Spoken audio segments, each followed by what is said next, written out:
Hello दोस्तों, आप सभी को मेरा नमस्कार। मेरे कई स्टूडेंट हैं जो अक्सर मुझसे ये सवाल करते रहते हैं कि सर, ये दुनिया किस सिस्टम से चल रही है, वो और कौन सा वो नियम है, कौन सा वो सिस्टम है जो पूरी दुनिया पे लागू होती है। कई स्टूडेंट को मैंने बहुत सारी चीज़ें बताई, लेकिन वो बार जैसे कुछ समय बाद वो जैसे दूसरों को जब समझाते हैं तो कुछ चीज़ें वो भूल जाते हैं। इसलिए आज हम ये वीडियो बना रहे हैं और इस बात पर हम चर्चा करेंगे कि ये दुनिया किस सिस्टम से चल रही है। तो जिस प्रकार आपके फ़ोन में एक सॉफ्टवेयर है और उसकी एक प्रोग्रामिंग की गई है, उसी तरह ये इस दुनिया में एक ऐसा नियम है जो पूरी दुनिया पे लागू होती है, हर इंसान पर, हर धर्म के लोगों पर और हर देश में। उसको चाहे आप इस पूरी कायनात का नियम समझ लीजिए, इस सृष्टि का नियम समझ लीजिए, या उसको आप सॉफ्टवेयर कह सकते हैं। जैसे हम इंटरनेट को जानते हैं कि कंप्यूटर में इंटरनेट से सब चीज़ें ड्राइव हो रही हैं, चल रही हैं, लेकिन उसको छू नहीं सकते, ना देख सकते हैं। और जिसको हम छू सकते हैं वो है हार्डवेयर। तो हमें आँखों से जो भी चीज़ दिखाई देती है इस दुनिया में, तो वो है हार्डवेयर, जिसको हम छू सकते हैं, सॉलिड बॉडी। लेकिन जो भी चीज़ नहीं दिखाई दे रही है वो है सॉफ्टवेयर। तो इस दुनिया का एक सॉफ्टवेयर है जो सब जगह लागू होता है और हर चीज़ प्रोग्राम है। हमारे माइंड को आप एक प्रोग्राम की तरह समझ सकते हैं। और जैसे हर मौसम अपने टाइम पे आता है, सूरज अपने टाइम पे निकलता है, चांद अपने टाइम पे आता है, मौसम अपने टाइम पे बदलते हैं। जिस प्रकार खेत में हम लोग उस सही समय पे और सही मौसम में सही तरीके से बीज अगर डालते हैं तो वो फसल बनती है। लेकिन अगर गलत मौसम में गलत बीज अगर हम लोग डालेंगे कहीं खेत में तो वो फसल नहीं बनेगी।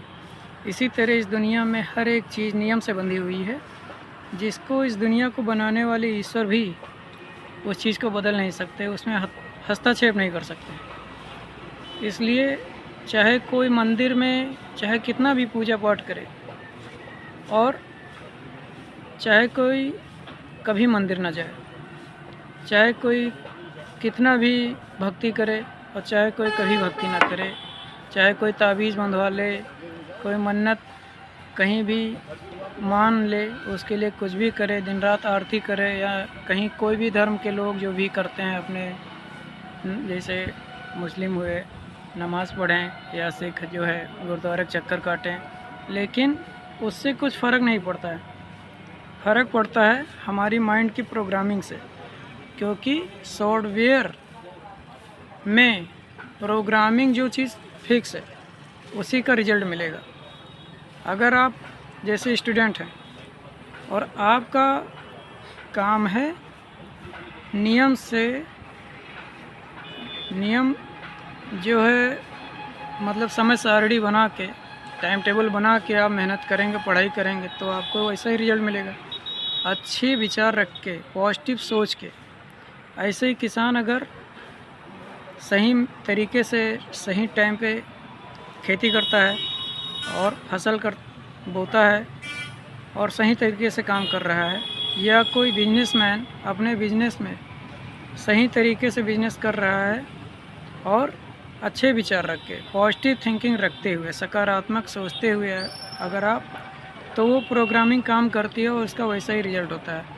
हम लोग अगर निगेटिव सोच कर कोई काम करेंगे, चाहे कितनी भी मेहनत आप कर लीजिए, अगर आपके अंदर निगेटिविटी है नकारात्मक सोच है, तो नकारात्मक आपकी सिग्नल ऊपर जाएंगे और उस सॉफ्टवेयर से आपको नकारात्मक ही रिजल्ट मिलेगा। इसलिए नकारात्मक जो सोच है हमारी, वो बिल्कुल एक इंटरनेट में सॉफ्टवेयर में एक वायरस की तरह काम करता है।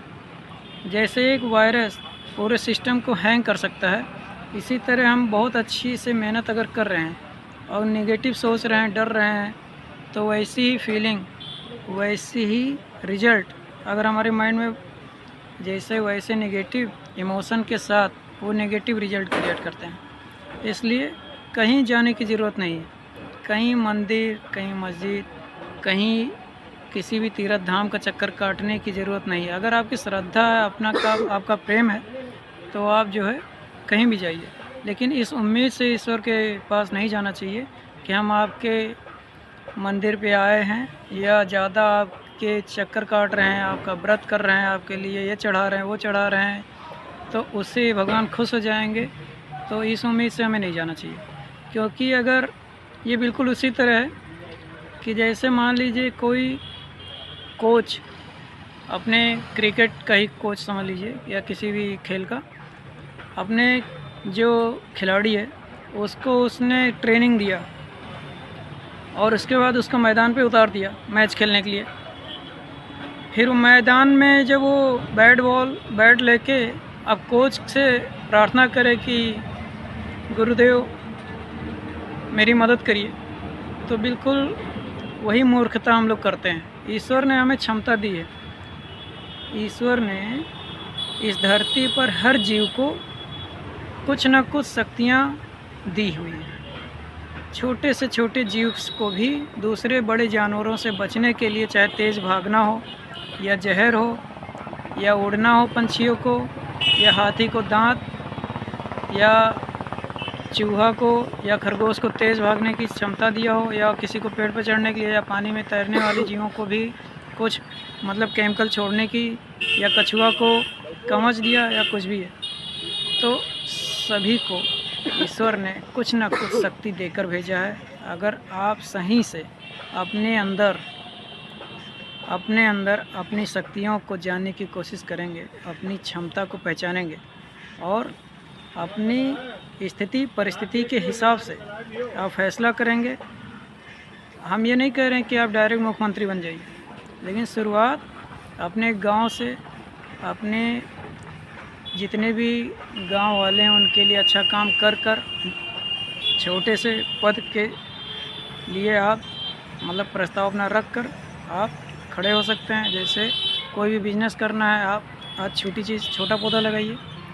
कोई भी आप काम करने जा रहे हैं, उसकी शुरुआत छोटी सी करिए, फिर उसको हर स्टेप बाय स्टेप आप आगे बढ़िए। सकारात्मक विचार के साथ पॉजिटिव सोचिए, पॉजिटिव रहिए और पॉजिटिव फील करिए और अच्छे लोगों से संपर्क में रहिए। जो भी नेगेटिव लोग होते हैं वो हमको और नेगेटिव कर देते हैं। अगर हमारे अंदर ये भावना भी आती है कि हाँ इस चीज़ को हम करें और इस चीज़ को करके हम आगे बढ़ सकते हैं, तो कई नेगेटिव लोग अपनी नेगेटिविटी आपके माइंड में डालकर आपको डिस्ट्रॉय कर देते हैं, आपकी पूरी सोच को ही ख़त्म कर देते हैं।